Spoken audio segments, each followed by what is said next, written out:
Bonjour à tous, bienvenue dans ce nouveau tuto. Aujourd'hui nous allons apprendre à tricoter le point de blé. C'est parti. Alors le point de riz, qu'est-ce que c'est? C'est ce point là. Voilà, point réversible. Similaire un petit peu au point de riz, mais avec un grain quand même un petit peu plus épais. Hein. Voilà, si je vous montre le point de riz, vous voyez, voilà, les grains sont quand même un petit peu plus fins. Voilà, il est très joli, très simple à réaliser aussi, et il se réalise sur 4 rangs. Alors, pour réaliser le point de blé, il va vous falloir monter un nombre de mailles paires. Voilà, c'est la seule contrainte, si on peut dire, qui est sur ce point. Et ensuite, les 2 premiers rangs, vous allez tricoter une maille à l'endroit, une maille à l'envers sur tout le rang. Donc, voilà, je commence. C'est un petit peu ici parce que c'est la première maille. Donc, une maille à l'endroit, une maille à l'envers, une maille à l'endroit,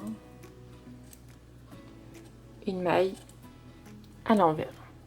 Donc voilà, j'arrive à la fin de mon deuxième rang, donc de mon rang numéro 2, que je termine avec une maille à l'envers. Là, je vais tourner mon ouvrage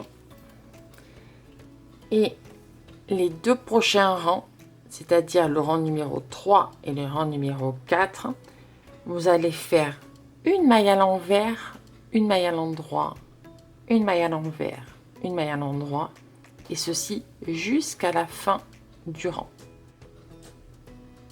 Donc, on commence. Première maille directement, une maille à l'envers, une maille à l'endroit, une maille à l'envers, une maille à l'endroit. Et ça pour les rangs numéro 3 et 4. Donc voilà, je suis en train de finir le 4e rang, que je termine par une maille à l'endroit. Voilà.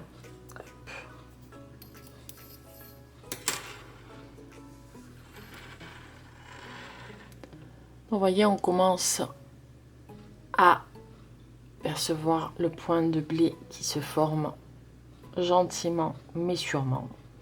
Et à partir d'ici, vous reprenez au rang numéro 1 une maille à l'endroit, une maille à l'envers, une maille à l'endroit, une maille à l'envers sur les 2 prochains rangs. Et vous recommencez ainsi le cycle des 4 rangs que je vous ai indiqué. Donc voilà pour ce point de blé. Rien de compliqué. J'espère avoir été claire. Sur ce, je vous laisse et je vous dis à bientôt pour un nouveau tuto. Salut, salut!